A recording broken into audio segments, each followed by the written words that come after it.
বাংলাদেশের মানুষ যখন দু হাত তুলে দোয়া করছে ঈশ্বরের কাছে, মধ্যপ্রাচ্যে আরব দেশগুলিতে যেন আমেরিকার কোনো সেনা ছাউনি না থাকে, তখন অত্যন্ত আশ্চর্যজনকভাবে বাংলাদেশের মাটিতে, বাংলাদেশের জলসীমাতে আমেরিকার যুদ্ধ জাহাজ পাকাপাকিভাবে জায়গা করে নিচ্ছে। এবার বাংলাদেশে তৈরি হচ্ছে আমেরিকার সেনা ছাউনি। আর এই খবর বাংলাদেশের কোনো মিডিয়া এখনো পর্যন্ত একটি সংবাদ পর্যন্ত করেনি। এটি অপর আশ্চর্যের বিষয়। বাংলাদেশের যখন শয়ে শয়ে মিডিয়া হাউস আর অসংখ্য ইউটিউবার, তাদের মধ্যে একটি সংস্থাও গত 5 থেকে 7 মে আমেরিকার একটি গুরুত্বপূর্ণ প্রতিনিধি দল ডোনাল্ড ট্রাম্পের অনুমতিতে ঢাকায় এসে 3 দিন ধরে তারেক রহমান সরকারের সঙ্গে আনুষ্ঠানিক বৈঠক সেরে গেলেন। আগামী দিনে আমেরিকার নেভি, আমেরিকান নৌসেনারা বাংলাদেশের কোথায় কোথায় কটি যুদ্ধ জাহাজ রাখবে এবং গোটা বাংলাদেশের সমস্ত বায়ুসেনা ঘাঁটি, বাংলাদেশের 4টে গুরুত্বপূর্ণ বন্দর ব্যবহারের আনুষ্ঠানিক অনুমতি আদায় করে মার্কিন প্রতিনিধি দল দেশে ফিরলেন। এত বড় সংবাদ এই গোটা সাউথ ইস্ট এশিয়া জুড়ে, বাংলাদেশ, ভারত, মায়ানমার এবং চীন, এই গোটা অঞ্চলের উপরে আমেরিকা যুক্তরাষ্ট্র আগামী দিনে এক মারাত্মক নজরদারি শুরু করতে যাচ্ছে। এমনকি বাংলাদেশের সেনাবাহিনীর সমস্ত গোপন তথ্য হাতিয়ে নেওয়ার অধিকার পেয়ে গেল। আর সেই অধিকার দিল বাংলাদেশের বর্তমান সরকার।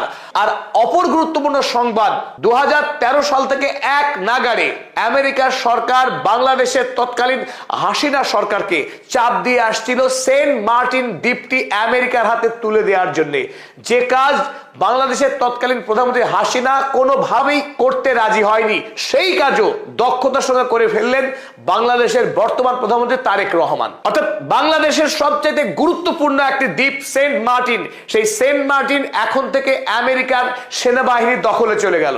আমরা ভারত মহাসাগরের ক্ষুদ্র একটি দ্বীপ ডিয়েগো গার্সিয়ার গল্প বলেছিলাম, যে ডিয়েগো গার্সিয়া ইংল্যান্ডের দখলে ছিল, কিন্তু সেখানে আমেরিকা যৌথভাবে ইংল্যান্ডের সঙ্গে একটা বিরাট বড় সামরিক সেনা ছাউনি চালায়। সেই ডিয়েগো গার্সিয়া থেকেই ভারত মহাসাগরের বিস্তীর্ণ অঞ্চলে প্রভাব বিস্তার করেছে আমেরিকা যুক্তরাষ্ট্র। এমনকি সেই ডিয়েগো গার্সিয়া দ্বীপ থেকে ইরানের উপরে সামরিক হামলা চালিয়েছে আমেরিকা যুক্তরাষ্ট্র। এবার একই ঘটনা ঘটতে যাচ্ছে বাংলাদেশের সঙ্গে। বাংলাদেশে আমেরিকা শেষ পর্যন্ত যুদ্ধ জাহাজ নিয়ে হাজির হলো, আর তার অনুমতি দিল বাংলাদেশের বর্তমান সরকার। কিন্তু সেই খবর না বাংলাদেশের কোনো মিডিয়া প্রকাশ করেছে, না সরকারের পক্ষে সেইভাবে কোনো বিবৃতি দিয়ে দেশবাসীকে জানানো হয়েছে যে বাংলাদেশের সরকার বাংলাদেশের মানুষের অনুমতি সাপেক্ষে সেই দেশে আমেরিকার সৈন্যবাহিনীকে সামরিক সেনা ছাউনি করার অনুমতি দিচ্ছে। আর এই খবর সম্প্রচারিত হয়েছে বাংলাদেশ থেকে নয়, এই খবর প্রকাশিত হয়েছে ইউক্রেন, ভারতবর্ষ এবং শ্রীলঙ্কার একাধিক গুরুত্বপূর্ণ সংবাদপত্রে। আমরা যে খবর আপনাদের প্রথমে দেখাবো, ইউক্রেন থেকে সম্প্রচারিত হয়েছে খবর, মিলিটার NYI, এই সংবাদপত্র ইউক্রেন থেকে সম্প্রচারিত হয় 13ই মে তারা খবর করেছিল।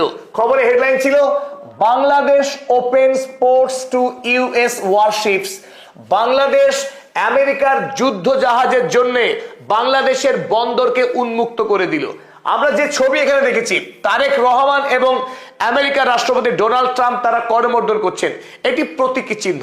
সত্যি সত্যি এখনো পর্যন্ত ডোনাল্ড ট্রাম্পের সঙ্গে তারেক রহমানের এখনো সাক্ষাৎ হয়নি বা এরকম কোনো করমর্দন হয়নি, কিন্তু বাংলাদেশের সরকারি প্রতিনিধি দলের সঙ্গে আমেরিকার সরকারি প্রতিনিধি দলের সাক্ষাৎ, বৈঠক সমস্তই সম্পন্ন হয়েছে।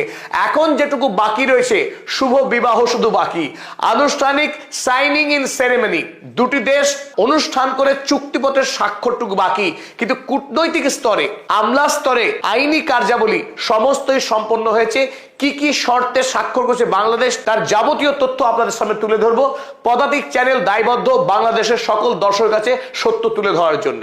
আমরা এবার দেখবো মেরিন ইনসাইট, ভারতবর্ষের একটি গুরুত্বপূর্ণ সমুদ্র বিষয়ক সংবাদপত্র, যারা সমুদ্রের নৌসেনা চলাচল বা বাণিজ্যিক বিষয় নিয়ে কাজ করে।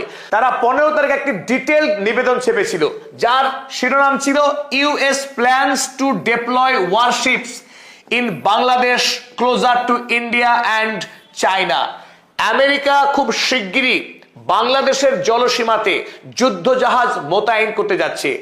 আর যে অঞ্চলে এই কাজ করতে যাচ্ছে অর্থাৎ বে অফ বেঙ্গল, বঙ্গোপসাগর এলাকায়, যেটি ভারতবর্ষ এবং চীনের সংলগ্ন, অর্থাৎ এই গোটা অঞ্চলে আগামী দিনে মার্কিন সেনার একটি অভাবনীয় প্রভাব বলয় তৈরি হতে যাচ্ছে।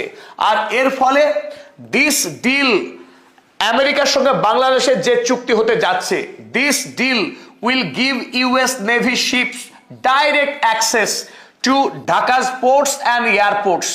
আর এই চুক্তির ফলে বাংলাদেশের যে সমস্ত বন্দর রয়েছে, চট্টগ্রাম বন্দর, মোংলা বন্দর, পায়রা বন্দর এবং নির্মীয়মান মাতারবাড়ি বন্দর, এই 4টি বন্দরে আমেরিকার নৌসেনার যুদ্ধ জাহাজগুলি অবাধে প্রবেশ করবার, সেখানে থাকবার অধিকার লাভ করবে। For maintenance, refuelling and resupply operations. আর এই বন্দরগুলি থেকেই আমেরিকার যুদ্ধ জাহাজের মেইনটেনেন্স করবে, সেখানে জ্বালানি সংগ্রহ করবে এবং রিসাপ্লাই অপারেশন তারা চালাবে।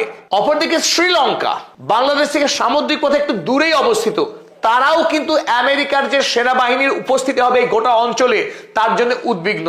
তাদের শ্রীলঙ্কা গার্ডিয়ান খবরের কাগজ তারাও এই সংবাদ ছেপেছে, US to deploy warships in Bangladesh sea. বাংলাদেশের সমুদ্রে আমেরিকা যুদ্ধ জাহাজ মোতায়েন করতে চলেছে। আমরা আগেই জানিয়েছি আমেরিকার সঙ্গে বাংলাদেশের দুটি গুরুত্বপূর্ণ চুক্তি হচ্ছে। তার প্রথম চুক্তি হলো আকসা। এই আকসা চুক্তির বলে deployment of US warships in the Bay of Bengal, অর্থাৎ বে অফ বেঙ্গল বাংলাদেশের সুন্দরবন অঞ্চলের নিচের এই গোটা অঞ্চল জুড়ে, এই গোটা অঞ্চল জুড়ে বাংলাদেশের নৌসেনার সাথেই এই বিস্তীর্ণ অঞ্চলগুলিতে অবস্থান করবে মার্কিন নৌসেনা, মার্কিন যুদ্ধ জাহাজ। অ্যাক্সেস টু বাংলাদেশের সি পোর্টস, বাংলাদেশের সবচাইতে গুরুত্বপূর্ণ বন্দর এই চট্টগ্রাম বন্দর, চট্টগ্রাম বন্দরে প্রবেশ করার অধিকার লাভ করছে। এদিকে আমরা দেখছি পোর্ট অফ মোংলা, মোংলা বন্দরে প্রবেশ করার অধিকার পাচ্ছে পোর্ট অফ পায়রা, পায়রা বিমানবন্দরে তারা প্রবেশ করছে। এবং সবচাইতে গুরুত্বপূর্ণ নির্মীয়মান যে বন্দর, মাতারবাড়ি বন্দর, এই মাতারবাড়ি বন্দর খুব অল্প সময়ের মধ্যেই আন্তর্জাতিক জাহাজের ব্যবহারের উপযোগী হয়ে উঠবে। আর তারপরেই এই বন্দর ব্যবহারের অনুমতি পেয়ে যাচ্ছে মার্কিন সেনারা। ফলে বাংলাদেশের যে 4টে সমুদ্র বন্দর, সেই 4টে সমুদ্র বন্দরেই মার্কিন যুদ্ধ জাহাজের উপস্থিতি আগামী দিনে দেখা যাবে। অ্যাক্সেস টু বাংলাদেশের এয়ারফিল্ডস, বাংলাদেশ বায়ুসেনার যে কটি গুরুত্বপূর্ণ বিমান ঘাঁটি রয়েছে, প্রত্যেকটি বিমান ঘাঁটি ব্যবহার করার অনুমতি লাভ করছে মার্কিন সেনা। আর এখানে সবচেয়ে বড় যে প্রশ্ন উঠে আসছে, ইতিপূর্বে মধ্যপ্রাচ্যের আরব দেশগুলো যেভাবে আমেরিকার হাতের পুতুল হয়ে গিয়েছিল তাদের দেশে মার্কিন সেনা, তাদের দেশে মার্কিন ঘাঁটি নির্মাণ করতে দিয়ে, একই ঘটনার পুনরাবৃত্তি বাংলাদেশে হতে যাচ্ছে না তো? তবে এর থেকেও আরো স্পর্শগত যে ঘটনা ঘটতে যাচ্ছে, বাংলাদেশ সেনাবাহিনী মার্কিন সেনাবাহিনীকে সকল গোপন বিষয় তারা শেয়ার করবে আগামী দিনে। এই চুক্তি স্বাক্ষর হয়েছে বাংলাদেশের সঙ্গে আমেরিকার। আর এই চুক্তির নাম দেওয়া হয়েছে জিসোমিয়া। জিসোমিয়া এই চুক্তির মাধ্যমেই military two military intelligence sharing হবে। বাংলাদেশের সঙ্গে আমেরিকার সৈন্যবাহিনী, আমেরিকার সৈন্যবাহিনীর সঙ্গে বাংলাদেশের সৈন্যবাহিনীর তথ্য আদান প্রদান হবে। শুনতে খুব গাল ভরা লাগছে যে বাংলাদেশের সেনা যেমন আমেরিকার সেনাবাহিনীকে তথ্য দেবে, আমেরিকাও বাংলাদেশকে দেবে। অতীত ইতিহাস সাক্ষী আছে মার্কিন সেনারা কত দূর যেতে পারে তাদের স্বার্থ চরিতার্থ করবার জন্যে। আর আমেরিকার সৈন্যকে কতখানি বিশ্বাস করা যায় ইতিহাসে তার ভুরি ভুরি নথি আছে।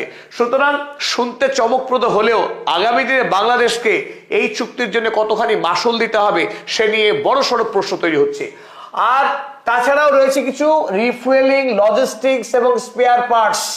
এই সমস্ত বিষয়ে মার্কিন সেনারা গোটা বাংলাদেশের বিস্তীর্ণ অঞ্চল ব্যবহার করার অবাধ অধিকার লাভ করছে। তবে যেহেতু পদাতিক এই সংবাদ আপনাদের সামনে সবার আগে হাজির করছে, অনেকের মনেই সন্দেহ জাগতে পারে যে পদাতিক এই খবরকে বানিয়ে সম্প্রচার করছে। তার জন্য আরো একবার আপনাদের বলছি, দুটি চুক্তির নাম আপনারা লিখে রাখুন, আকসা ACSA এবং জিসোমিয়া।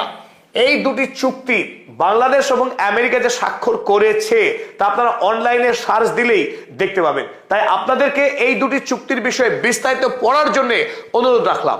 চলুন এবার আসল বিষয় দেখে নিই। আমেরিকা যুক্তরাষ্ট্রের মূল লক্ষ্যটা কি, কি কারণে হঠাৎ করে বাংলাদেশের জলসীমাতে মার্কিন নৌসেনারা আসতে চাইছে বড় বড় যুদ্ধ জাহাজ নিয়ে, এবং সেই যুদ্ধ জাহাজে অবশ্যই ভর্তি থাকবে আমেরিকা সেই শক্তিশালী যুদ্ধ বিমান। কেন এই অঞ্চলকে নির্বাচন করলো